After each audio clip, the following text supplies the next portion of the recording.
everyone, welcome back to my channel. My name's Michaela and I'm here today to do my October wrap up. This is gonna be an uncomfortable video. You're currently on a really big ring light because as I was just trying to adjust this mofo, my little tripod that I've had for a bajillion years, it decided to break. It was like, upgrade me, mother. So upgrade you I have, and now the table that you're balancing on looks incredibly precarious. I had to find all of this stuff without my glasses. It's an ordeal. So October was a pretty good reading month for me. I managed to read 18 books, and I really want to preface this by saying that please don't compare your reading to mine. I have really close friends and I haven't managed to read a book in months, and it's like, comparison is the thief of joy. This is not the fucking Olympics. This is not a competition. I am really lucky that I'm in a position where I have these kids who just want to ignore me now. Do you know what I mean? My daughter's 9, my son's 6. They don't want anything to do with me. They're at school. My husband, he understands that I get my joy from reading. Obviously I interact with them. You know, it's a sad life if you kind of don't have that with people in your household. I can't focus on a movie. I think that my husband and I, we watched like 1.5 movies on Friday night, and by the end of it, like, I was so happy when he fell asleep, because then I just like turned the volume down on the movie and just got back to reading my book. So when I've read 18 books this month, there are days where I just go for not reading at all, and then I'm really lucky that I'm a fast reader, someone who can listen to audiobooks on 3 times the speed and able to follow along with it. I think it's just the way that my mind works. I'm starting a reading journal, so I can kind of keep better track of the books, because obviously I'm reading so many books, I need to remember what it is to tell you guys. So I started doing it in a notes app on my phone, but then I also bought myself a cute little journal, so I'm able to do that. It's not going to be anything exciting, please don't. Please lower your enthusiasm. If you think you're going to get a journal tour out of me, you're not. I write like a 3-year-old. I always have and I always will, and it's not going to be cute. I'm not artistic in the slightest, so we're not going to be seeing that. Let's just talk about the books that I read this month. I wanted to do a sort of spooky TBR, but it just all fell apart because I just started reading reverse harems. So I apologize for that. You kind of will see the theme and I'll run you through the books that I read. Let's get on with it. The first book I read this month was called Shallow Graves. So this is a book about a girl who died. It kind of almost gave me like Jennifer's Body vibes. So she had been murdered a year previous and is just kind of like going around the countryside hitchhiking, and then she will kill bad people who have a stain on their soul. Literally the only thing I've read about it was This Is Fine. It was at the start of the month. I think if I was giving it a star rating, it would probably be like 3 stars. It was a good start to the spooky season. I wouldn't even say there was much of a mystery element, even though you do find out who killed her. There's not really much resolution to anything. Like, she just sort of leaves her family. She kind of meets this other guy. It was fine. It was fine. You know, this was fine. Next book I read this month was House of Holo by Crystal Sutherland. I think that everyone knows this book because it has like the prettiest cover. It's kind of spooky. This was on everyone's TBRs and I just had it as an audiobook, so I was like, I might as well chip into this one as well. I'm sure you've seen it a million times in people's TBRs wrap. It's gonna be everywhere. It's about a girl named Iris Holo. She's 17 and she has two older sisters named Gray and Vivi. So I think it was 10 years ago, like a bit more maybe, they all just mysteriously went missing on New Year's Eve, and then a week later they showed back up naked and like completely different looking. Like, they had sort of dark curly hair before and now they have like white hair and really stunning features, and they're like just eat like dump trucks. Back to present day, where Iris is the only one still living at home with her parents. Gray is an international supermodel and like fashion designer, and she's, you know, very Instagram famous, sort of has this like, you know, boyfriend hanging off her arm, and Vivi is in an up-and-coming sort of like feminist punk band, but they always make time for each other. The mum is very overprotective of Iris as she's the only one still living at home, and like constantly checks in on her, sort of has like a Find My Friends app on the phone. She's like, why aren't you doing this? Ray is supposed to be meeting Vivi. Vivi's flown in from Germany, I want to say, and Iris at this club, and Gray never shows up, which is just insane because they always sort of feel like they know where the other one is. It's basically the story of Iris and Gray Iris and Vivi trying to discover where Gray went, you know, kind of intersecting with like, what the hell happened to us 10 years ago, because they don't have any recollection of it. Look, you know, this one was pretty predictable. It was good, beautiful cover, a good time reading it, really quick read. I definitely recommend this in terms of atmosphere for the audiobook. It was good in that respect, and it can be quite gory in some spots, but I mean, looks cute on your shelf, right? The next book I read was The Bone Houses. This is about a girl who is a grave digger, and she also patrols the woods at night, stopping reanimated corpses. Literally the only thing I wrote was fine. Yeah. I'm gonna get better at these synopsises, I promise, I swear. Next book I read was The X Hex, and this was described by the author as hocus pocus, but they fuck. And I completely agree. It's about a girl who fell in love with a boy many, many years ago. I think he's Welsh. I want to say he's Welsh. Then he had to go back to Wales because, you know, there was like an arranged marriage during these like covens of witches. And this was honestly like a cozy mystery, but like X-rated. There was just like steam and sexy. My notes on this include: a jilted lover, a curse, chaos ensues. Almost like an X-rated cozy mystery. So that's basically everything that I told you. There's going to be another book in this series. I don't know if there needs to be another book. I might pick it up. Next up we had Her Soul to Take by Harley LaRue. Now Harley LaRue is known in the dark romance circles of being the writer of The Dare. So The Dare is like a very X-rated book. It's been banned, I'm pretty sure, on Kindle Unlimited. I think that you can purchase it through Harley's website. It's a really, really good book, and I wanted to kind of see if that was like a one-off in terms of we could get from this author. Her Soul to Take did not disappoint. It was really good. It's a story of Ray. Ray's just moved to the Pacific Northwest. She kind of had lived there for a little while when she was young. Love interest in this is a demon called Leon. Leon's been under the control of this family who are, of course, you know, like the top echelon of society. They sort of have it all, like wealth, power, you know, all of that sort of stuff, because they've been doing deals and doing magic, and he is like essentially their enforcer. They kind of have him on this, you know, tight leash where they get him to do things, and one of the orders is that he has to kill Ray, or bring Ray to be killed, to be sacrificed, so that they can continue their legacy. It's something to do with the town that they live in. And of course Leon doesn't do that. Of course Leon like falls for Ray, and it's like, it's just very well written. Like, it was a scotch long, I want to say, like it was maybe 500 pages. Like it could have been trimmed down. I know that the second book has been released today because it's the 31st of October.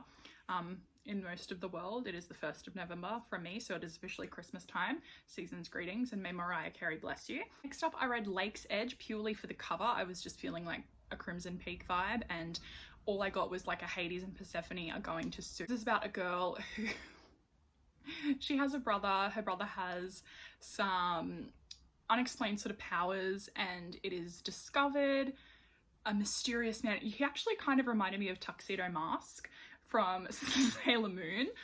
That was just the vibe I got from him, like, you know, that kind of like greased back hair, and like, I don't know, I just I definitely vibed like a Tuxedo Mask thing from him. So I messaged that to my really good friend Kate. Kate, bring back your pod. I need your podcast back in my life. Thank you. I thought this was going to be a standalone. Of course not. Of course it's going to be the start of a fucking series. So I was a bit pissed off at that. I love like a circus moment. And then what is better than an insane sex circus, like Satan's Affair? That's literally just what I've called it here in my notes. This book is incredibly graphic.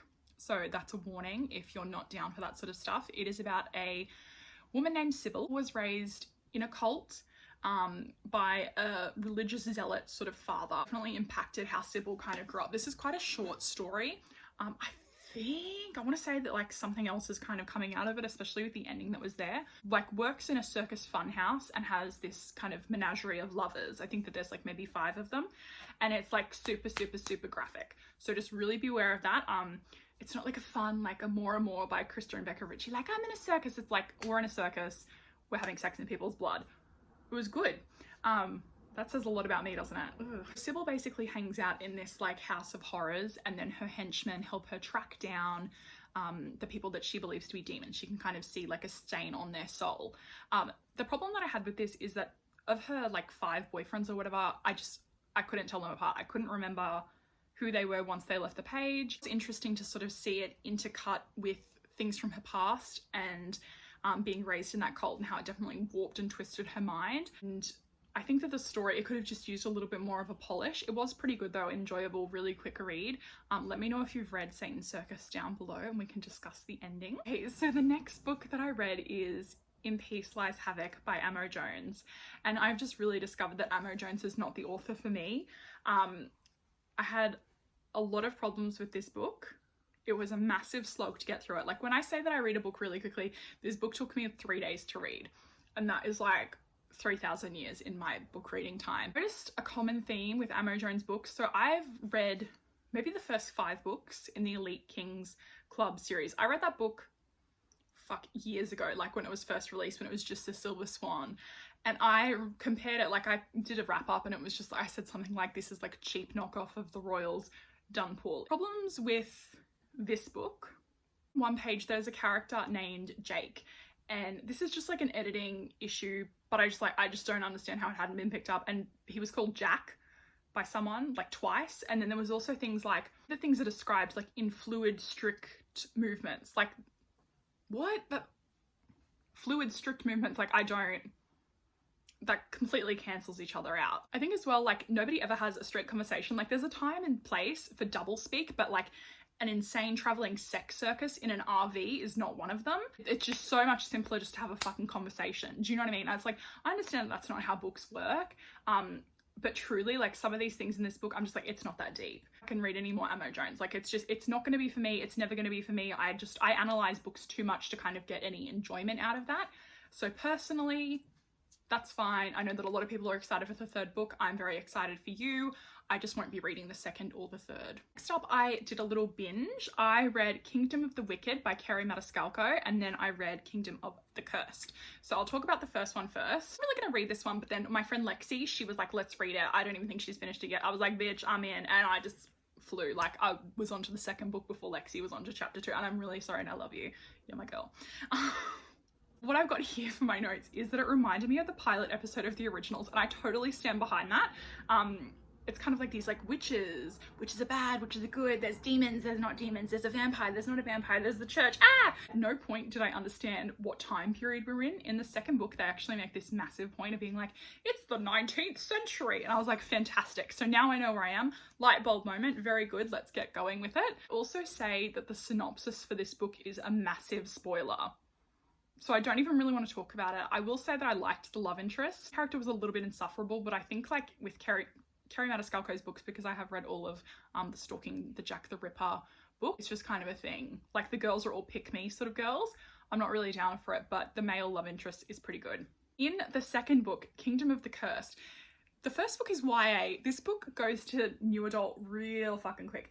That's cool, I'm down for it, but I feel like if you'd gotten this for your kid, like I do a lot of reading for my friends and their teenage daughters, I could say, yeah, absolutely, like they can read the 1st book, but the 2nd book is like, it's possible way, but this girl's still like, I think she might be 18 by this stage or like 17, but still it's, you know, if you think that you're walking into a YA series and then some new adult situations happen, it can be a little bit of a shock to the system. I obviously can't tell you anything about this book. It's just a continuation on pretty much from the get-go of the 1st book. So the 1st book ends and then the 2nd book just continues the story. It did feel pretty obvious, the ending.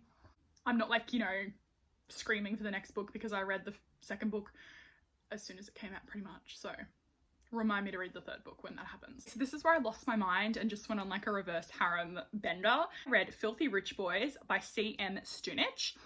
Then I read Bad Bad Blue Bloods by C.M. Stunich. The Envy of Idols by C.M. Stunich, and In the Arms of the Elite by C.M. Stunich. This is when I went on my reverse harem bender. This was all audiobooks. I was maybe 15% of the way through the first one, and then I was like, you know what, I'll just put it in, see if it's any good. It was not any good, but that didn't stop me from reading all 4 of the books. So the first book is called Bad Bad Blue Bloods, and it's a slow burn sort of book. It is a bully romance.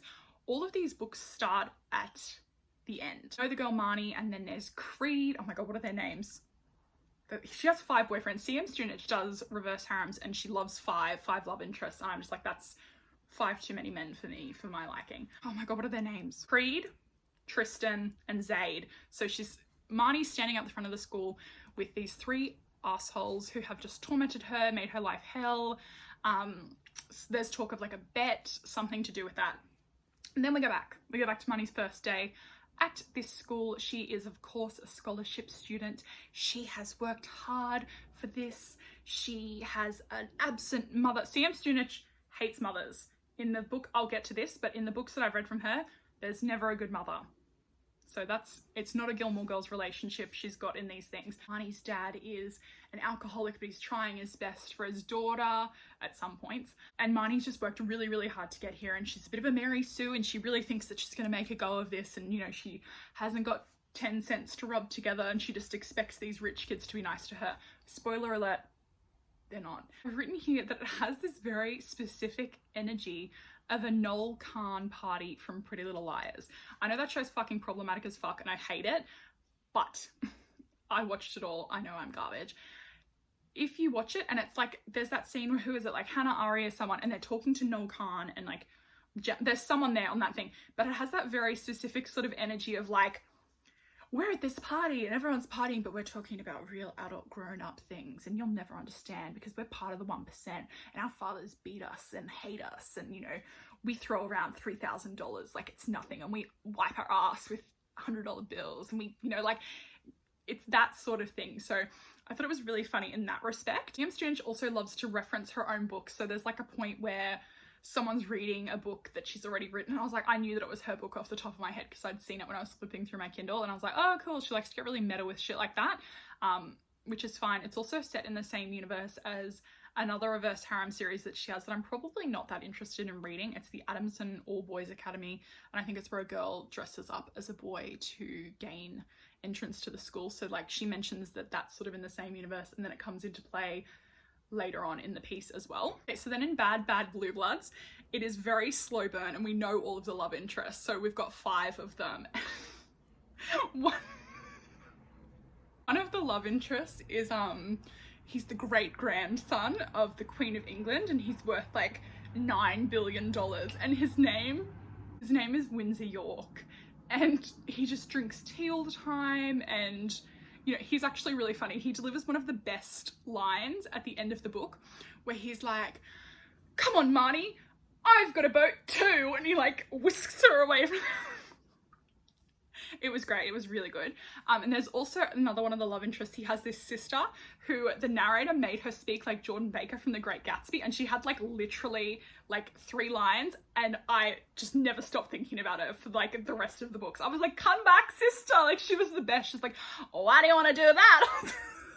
The Envy of Idols is the 3rd book, and I've written literally nothing about it because obviously the second books, the first and second book, you sort of have to read those, and it's just the continuation of the story. You know, the boys have decided they don't hate her and they love the charity case, and it's just, it's tacky, it's fun, whatever. And then the final book is in the arms of the elite. So the reason why these things are titled the way they are is because the upper, I don't even know how to say it, like the ruling class of the school, they call themselves the idols, and there always has to be like 3 boy idols and 3 girl idols, and it's just like, you know where this is going, and it's really, really funny. I've given this series 2 stars overall. The problem that I have with a lot of reverse harem recommendations is that it's just not, like, not that it's not realistic, but I would rather just see like a polyamorous relationship that doesn't need like explosions and people like scheming and stuff. I think that there's always just a really high stakes element to a lot of these series, and the drama is really bought in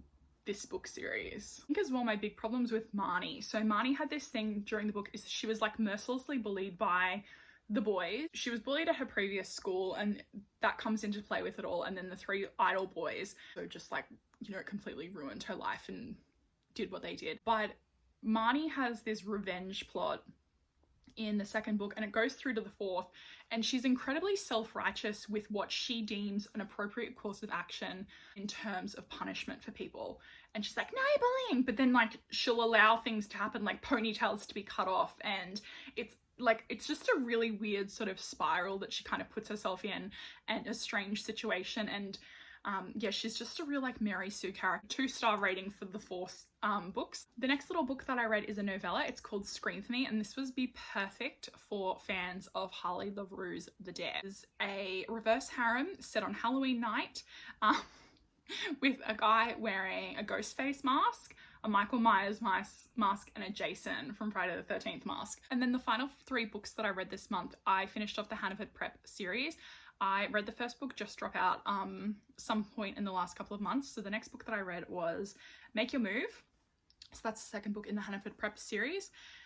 Then I read Play the Game, and then to the end. I can't really say anything about the last 3 books, so I'll go over the first book. It is about a girl named Eclipse. Her name's Lips. It starts off where she has essentially won this competition. She is killing 2 men and in Mounts Bay, I'm pretty sure. So Lips is the wolf. Not a lot of people know about the wolf, but the wolf does everything that other people don't want to do. So some of the other kind of people in this group of 12, so it's just the 12, is the jackal. So the jackal actually has kind of claim over Lips. She met him when she was in foster care. She has this kind of like lifelong injury, like he broke her leg. It never healed properly, so there are points where she definitely feels the pain in her leg and she's kind of reminded of the jackal. He does some really fucked up shit to people. He tortures them. It is a dark romance. Starts off as a bully romance. 3 love interests. Essentially the jackal wants her when she finishes high school, kind of under his protection without being under his protection. She is a virgin. He's threatened to kill anyone who kind of like looks at her, does anything to her. So she sees going to school as her escape. She's won a scholarship because she's smart, she's worked hard, even though she could kind of afford it. She's just hoarding away all of her favors, all of her diamonds to get the fuck away from the jackal. There are other players who kind of come into it. There's the crow, the boar, the lynx. I'd say this is a pretty good book from J. Bree. There is another character in this who has her own spin-off series, so I'll probably be reading that one pretty soon. My friend Carly is obsessed with this series. She really loves it. Ending of the 3rd book, I was like, what? Overall, it was really enjoyable. I would say this is at least like a 3.5 to a 4 star out of 5 for the 4 books. Really enjoy it, and I think that it's a really good example of how to do things in terms of reverse harems, because there's 3 boyfriends, you know, so like 5 is a bit much. Like 5 is like, I need some me time, do you know what I mean? Like I can't be having 5 boyfriends. I have 1 husband and that's enough for me, thank you. Everything that I read this month. Sorry that I'm so out of practice with doing my wrap-ups. I promise I'm gonna get better, and I think I've just got frazzled because of this freaking thing. Oh my gosh, like why have you forsaken me? Let me know in the comments down below if you've read any of these books, if you're planning on reading any of them. What is your favorite book of the month? I would have to say that mine is probably the 3rd book in the J. Bree series, purely for that ending. That had me shook. Also Her Soul to Take by Harley the Real. I really like that one and can't wait to read the 2nd one. Thank you so much for watching. I hope that you're having a wonderful day wherever you are in the world. Lots of love, hugs, and kisses. Mwah! Bye.